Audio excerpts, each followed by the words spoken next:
अरे ऐसा मत करो भतीजे। आपने एक जवान लड़के का खून बहाया है चाचा, उसकी सजा तो मिलनी ही चाहिए। मुझे खुशी है कि इसने ये काम किया।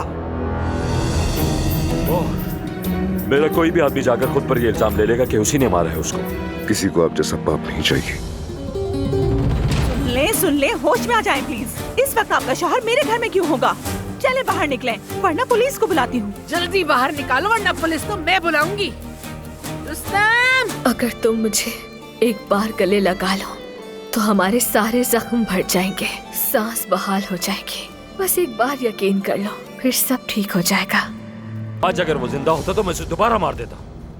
बिल्कुल भी नहीं सोचता मैं।